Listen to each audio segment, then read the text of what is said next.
C'est l'apôtre Emmanuel Toumba. Je suis basé en Afrique du Sud et notre assemblée est à Pérou. C'est Disciple of Christ Ministry. C'est ça notre mais si je peux dire disciple de Jésus-Christ. C'est pourquoi vous voyez, je parle de ces choses-là avec...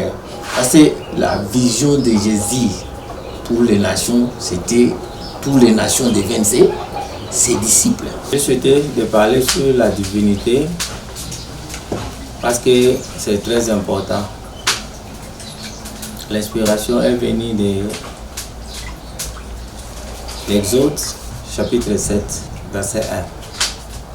Quand Dieu parlait à Moïse, je ne sais pas si nous allons lire, si je peux seulement parler ça comme ça dépendra de vous.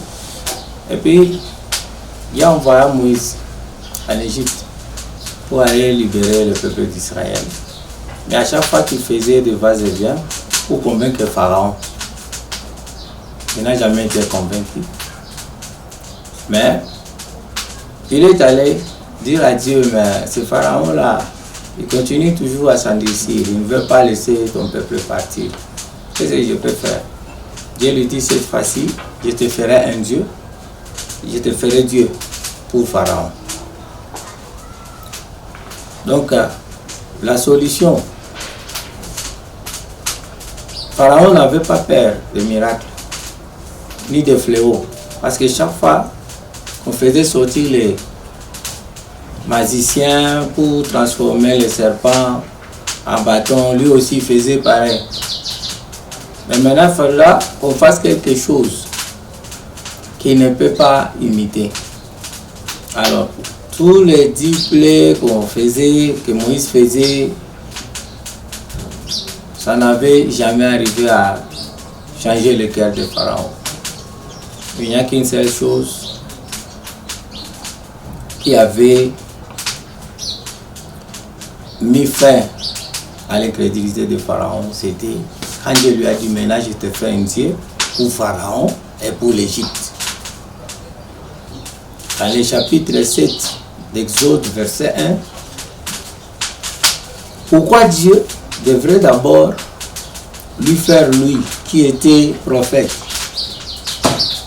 Et Dieu maintenant change, il dit que maintenant tu devais maintenant faire Dieu. Parce que Pharaon, normalement en Égypte, il incarnait l'esprit de Dieu soleil. En lui aussi, il y avait cette divinité satanique, diabolique. Donc comme il était considéré comme Dieu, et les gens allaient tout le temps, s'il veut ce jour-là apparaître dans les endroits publics, les gens se prosternaient. Et on lui donnait l'adoration qu'on devait donner à Dieu. Parce qu'il était Dieu soleil, il était l'incarnation des monstres Rahab qu'on adorait en Israël. Et ces monstres Rahab, les monstres de la mer. Vous allez voir que toutes ces choses-là qui se faisaient, avant que la délivrance ne puisse se matérialiser physiquement, ça commençait d'abord par l'esprit. Donc, Dieu a trouvé que la dimension des prophètes ne pouvait pas faire tomber Pharaon. Parce que comme il était Dieu, il faudra aussi qu'il y ait la dimension de la divinité pour le renverser. C'est pourquoi Dieu lui avait dit, je te fais un Dieu pour Pharaon et pour les enfants de l'Égypte. Et à partir de ce moment-là, vous allez voir que Pharaon et tous les membres de son gouvernement en Égypte avaient peur de Moïse. On commençait à lui supplier, si tu peux prendre seulement les hommes et aller avec et laisser les femmes. Et Moïse dira non, ne sera pas ainsi. Nous allons quitter ici avec nos biens et nos enfants parce que nous ne savons pas ce que Dieu nous demandera pour aller lui offrir. Et c'est ça qui s'était passé pour mettre fin à l'incrédulité de Pharaon. Parce que Pharaon s'est considéré qu'il était Dieu.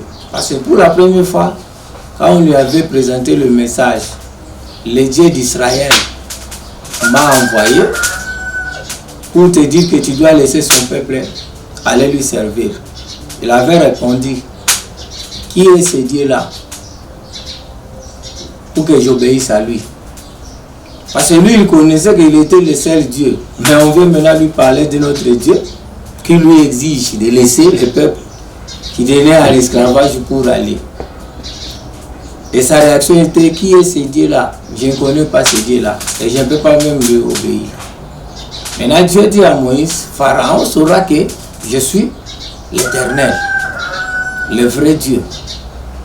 Et maintenant, pour procéder à ça, il faudra maintenant que Dieu prenne une partie de sa divinité, non toute la totalité, et qu'il met ça à Moïse.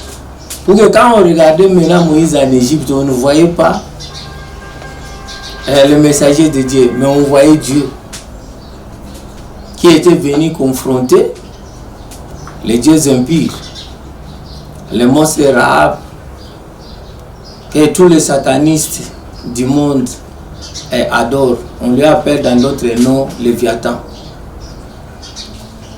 Il a beaucoup de noms. Belzébuth, c'est beaucoup de choses. Tout ça, c'était des noms qu'on lui attribuait étant que Dieu qu'on adorait en Égypte. Maintenant, il faudra qu'il y ait un autre Dieu, puissant plus que lui, pour le renverser. Et le même scénario se présente encore quand Jésus reçoit l'Esprit dans l'eau du baptême. On dit quand il sautait du Jourdain, l'Esprit de Dieu vint sur lui comme sous forme corporelle. Et ce qui s'était passé, c'est un peu qui la Bible nous dit quand il a reçu, quand l'Esprit est descendu sur lui, le ciel était ouvert. Et une voix se fit entendre. Celui-ci est mon fils, à qui j'ai mis toute mon affection. Mais après ça, on dit que l'Esprit de Dieu lui conduisit dans le désert pour être tenté pendant 40 jours dans la prière. Et jeûne 40 jours, 40 nuits pour être tenté. Aujourd'hui, c'est différent à des scénarios que on est en train de faire face. Vous allez voir quelqu'un qui vous dit qu'il a l'Esprit de Dieu, mais l'Esprit ne lui conduit pas à prier, à jeûner. Il y a même ceux qui prêchent qui disent que non, prêcher c'est rien. Mais Jésus lui-même, l'Esprit de Dieu, lui avait conduit à l'endroit de la prière. Et là-bas, l'ennemi est venu maintenant lui tenter. Donc c'est pour dire qu'il y a des serviteurs dont les gens ne s'occupent pas. Parce qu'ils n'ont pas l'Esprit de Dieu et ils n'ont pas aussi la vie de prière. Maintenant, quand l'ennemi est venu, l'outil qu'il avait utilisé, c'était quoi? C'était les Écritures. Mais tordues. Il présentait mal les Écritures. On appelle falsifié. Il est venu lui dire, il est écrit. Mais heureusement, Jésus avait aussi, il est aussi écrit. Jésus n'avait pas seulement il est écrit, mais il avait aussi, il est aussi écrit. Parce qu'on présentait les Écritures pas dans sa totalité. Mais Jésus a mené ce que le diable laissait là pour dire il est aussi écrit. Parce qu'on va vous présenter, on laisse tout le contexte. Et il présente portion de l'écriture pour entraîner les gens à la séduction. Donc un homme de Dieu doit avoir ce que nous appelons, il est aussi écrit. Donc il doit bien maîtriser les Écritures. Vous pouvez le placer dans son contexte. Mais ça, c'était une parenthèse. Mais notre problème ici, c'est que Satan lui a tenté 3 fois. Première fois, c'était, il est écrit à ton sujet, il lui montra, il l'a mené à une montagne très élevée, à la temple de Jérusalem, pour lui dire que si tu tombes là-bas, il est écrit à ton sujet que les anges de Dieu viendront te soutenir. Jésus avait résisté à ça. Il a amené une autre pour dire que non, voilà maintenant, tu vas transformer cette pierre à un pain. Et puis Jésus Christ avait dit, l'homme ne vivra pas seulement du pain, mais il vivra de toutes paroles qui sortent de la bouche de Dieu. Mais le tout dernier là, c'est ce qui nous concerne. Il doit lui montrer maintenant les richesses du monde et avec toutes ses gloires. On dit qu'il lui avait fait monter sur une haute montagne et montra à Jésus. C'est pour dire qu'il y a d'autres visions qui ne sont pas des visions de Dieu. Parce que c'est Satan qui lui montrait. Parce que physiquement comme ça, il n'y a pas une montagne où on peut te élever, là où on peut t'amener, tu vois tous les royaumes de la terre. Et tu es dans une vision, dans l'esprit. Mais le but c'était quoi? Il lui montre la gloire et toutes ses richesses pour qu'il l'adore. Si tu m'adores seulement à une condition, et puis je vais te donner tout ça parce qu'il m'a été donné. Et Jésus lui dit, tu ne tenteras pas l'Éternel, ton Dieu. Cette phase-là, on voit que Jésus-Christ doit utiliser maintenant la divinité. Et dès que Jésus avait utilisé la divinité, c'était la fin de la tentation. Ça ne pouvait plus continuer parce que le diable ne peut pas faire face à la divinité. Mais il avait demandé le miracle de transformer ça. Pour dire que vous pouvez faire le miracle, le diable aussi peut le faire. Vous pouvez aussi faire d'autres choses aussi. L'ennemi aussi peut le faire. Mais quant à la divinité, le diable n'a pas... Il avait perdu la divinité en quittant au ciel. Mais comme Dieu ne se répand pas de ses dons, ni de son appel, il y a eu des dons qu'ils avaient amenés, que Jésus viendra plus tard dépouiller à la croix. Donc ici, l'importance de la divinité, même quand l'Esprit de Dieu vient dans la vie d'un croyant, dans les livres de Romains, la Bible nous dit que l'Esprit lui-même rend témoignage à notre esprit que nous sommes enfants de Dieu. Or en Israël, lorsqu'on appelle quelqu'un enfant de Dieu, ça veut dire il est Dieu. Il y a un endroit où Jésus avait dit que je suis un enfant de Dieu. Dans Jean chapitre 10, on voulait lui lapider. Il dit, mais pourquoi vous voulez me lapider? Parce qu'il est écrit dans votre loi que vous êtes des dieux à qui est à tout le monde qui avait reçu la parole de Dieu, ils les ont appelés des dieux. Ouais. Donc, la divinité, moi je pense que c'est très important parce que le diable a peur de la divinité. Mais il n'a pas peur des miracles, il n'a pas peur de l'évangile de la prospérité. Parce que c'est cet évangile-là d'abord que le diable avait montré à Jésus-Christ. Donc, vous allez en Europe, vous direz ceci. Bon, il y a des gens qui sont nés en Europe tout en n'étant pas des chrétiens. Et ils sont nés là-bas. Et si vous prêchez quelqu'un ici pour qu'il aille là-bas à cause de la prière, est-ce que vous pensez que ces gens-là peuvent accepter? Nous ne disons pas que la prospérité est mauvaise. Mais vous allez voir dans les livres d'Apocalypse chapitre 4, le premier verset, on est en train de montrer à Jean. La Bible nous dit, les ciels étaient ouverts pour Jean et on lui dit monte. Il monte. Quand il a regardé, il a vu les trônes. Vous voyez la vision de Dieu. Ici, Dieu vous donne d'abord la révélation de lui-même. Et Jean est en train de décrire la personne qui était assise sur ce trône. Mais quand les yeux même des disciples qui partaient à Emmaüs, les yeux étaient ouverts, ils ont vu Jésus. Ils n'ont pas vu autre chose. Nous, notre problème, dès que vous avez la divinité, vous avez le pouvoir de contrôler le tout.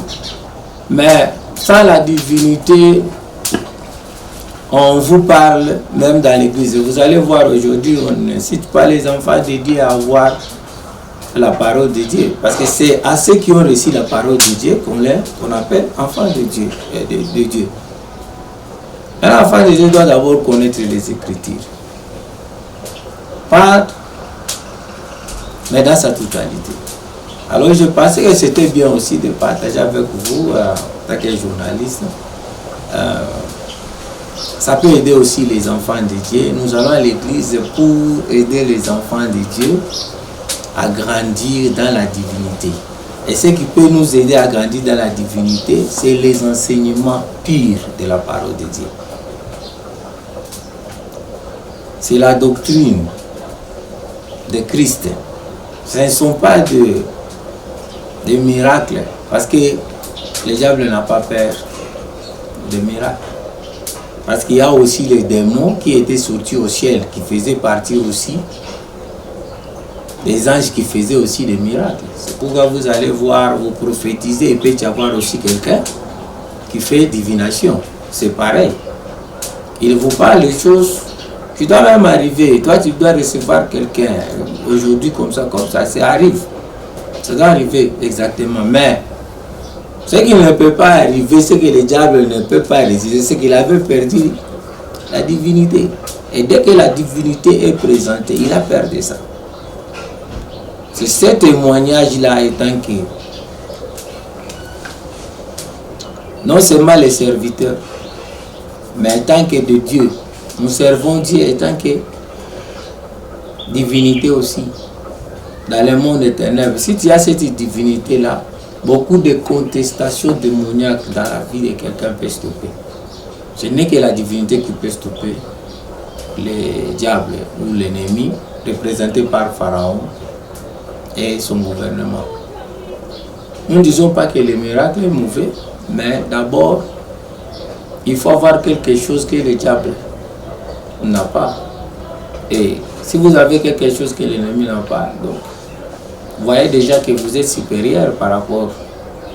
Alors, s'il y a quelqu'un qui peut se glorifier, il doit se glorifier dans la divinité, non pas pour les matériels ici, parce que si vous avez des matériels, vous allez trouver aussi les satanistes qui ont des matériels. Moi, j'ai vu des véhicules, des satanistes, et certains endroits, vous y arrivez, vous ne trouverez pas beaucoup de pasteurs comme ça. Alors, la chose que l'ennemi utilise maintenant pour tourner l'adoration, c'est quoi? C'est la gloire de ce monde et ses richesses. Et Jésus avait refusé ça, il a préféré d'aller à la croix. C'est pourquoi Dieu lui a donné le nom qui était au-dessus de tous les noms. Afin qu'au nom de Jésus, tous genou fléchissent et que toute langue confesse que Jésus est Seigneur. Donc, nous, notre richesse provient après la croix. Mais Satan, c'est l'anticipation de la croix parce qu'il a peur de l'évangile de la croix. Parce que c'est l'évangile de la divinité et de la divinité. Dans le livre de Jean, chapitre 10, la Bible dit, c'est à qui la parole a été annoncée. On les a appelés Dieu. On ne peut qu'avoir la divinité de Dieu au moyen de la parole. Parce que Jean chapitre 1 aussi nous dit, au commencement était la parole.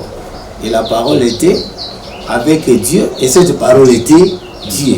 Qui a la parole de Dieu? A la divinité. Parce qu'on ne peut pas dissocier, on ne peut pas vous dissocier, vous, avec votre parole.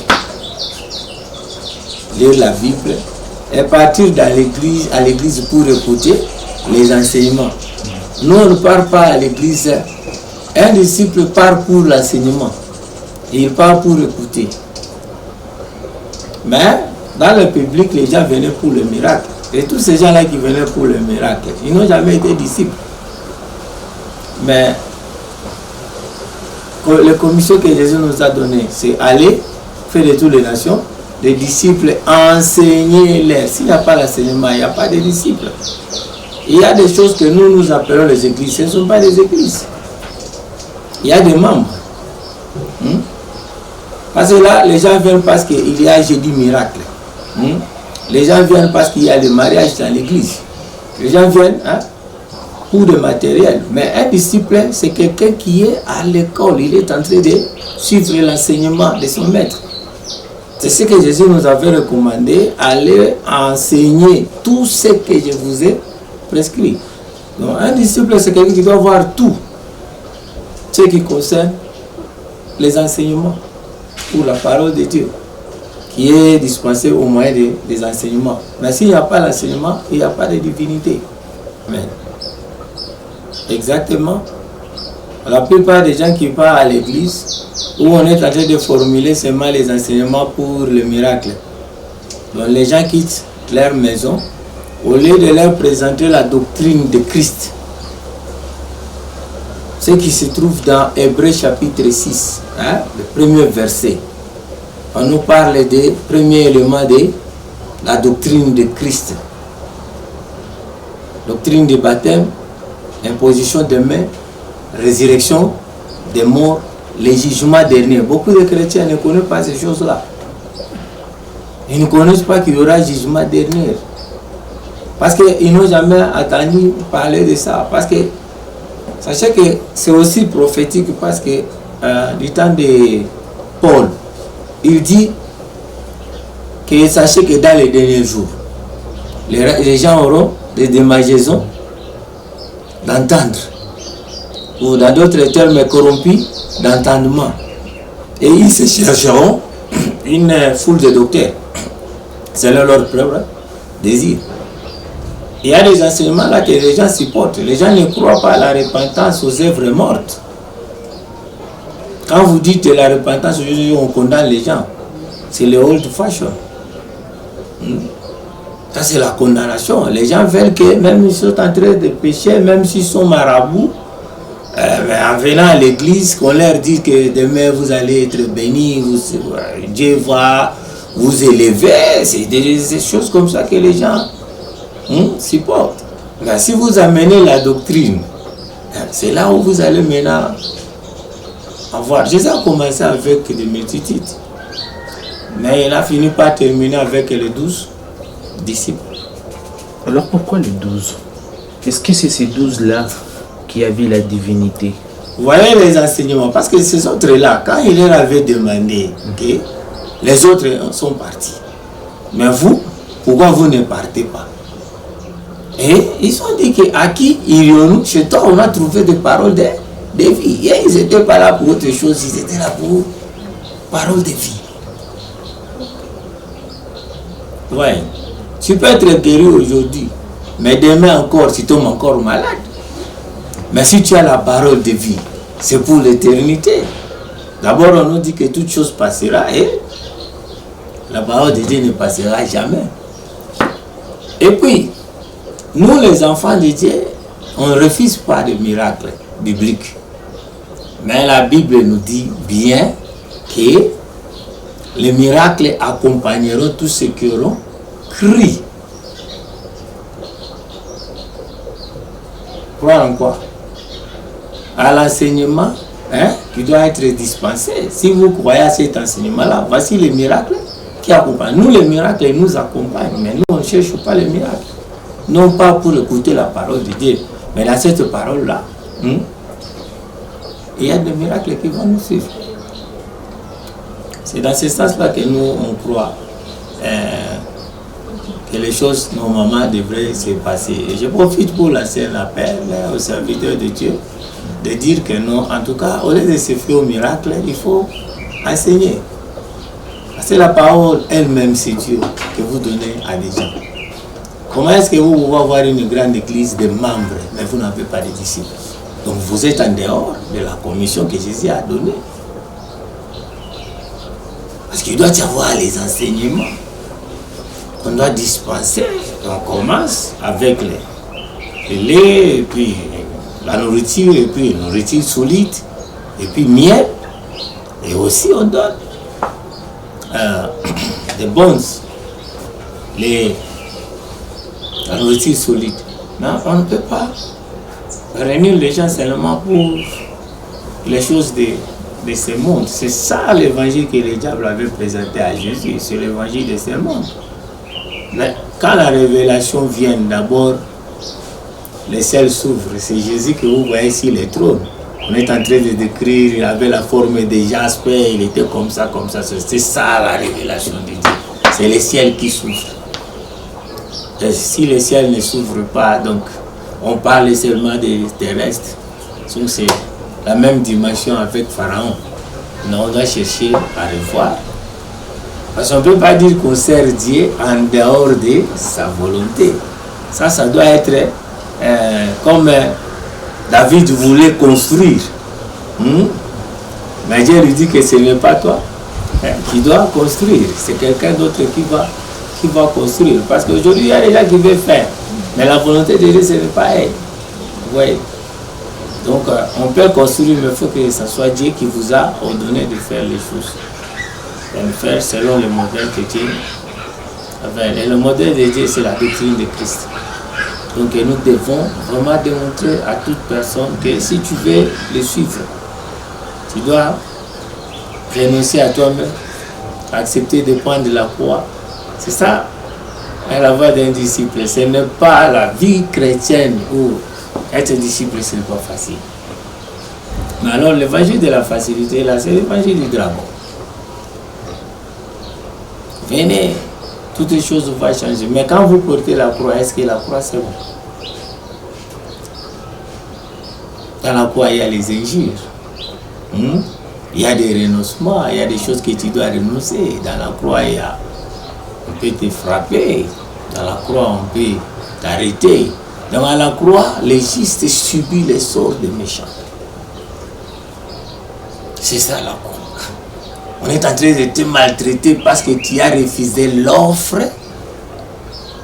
d'adorer les diables. Et toi, tu acceptes de souffrir pour Dieu. Pour terminer, il y a un passage que j'ai toujours beaucoup aimé dans Hébreux, chapitre 11. On nous dit que Moïse refusa d'être appelé le fils de la fille de Pharaon parce qu'il voyait l'opprobre de Christ qui dépassait tous les trésors de l'Égypte. Comment est-ce que l'opprobre de Christ pouvait dépasser tous les trésors? Et lorsqu'on parle de l'opprobre, c'est la croix. Et à cause de la croix, il a refusé les trésors de l'Égypte. Donc l'Égypte, c'est le monde. Et il refusa d'aller à la croix. C'est pourquoi l'évangile qu'on a prêché, c'est l'évangile de la croix, parce que ça taille épais, ça donne les formes des disciples.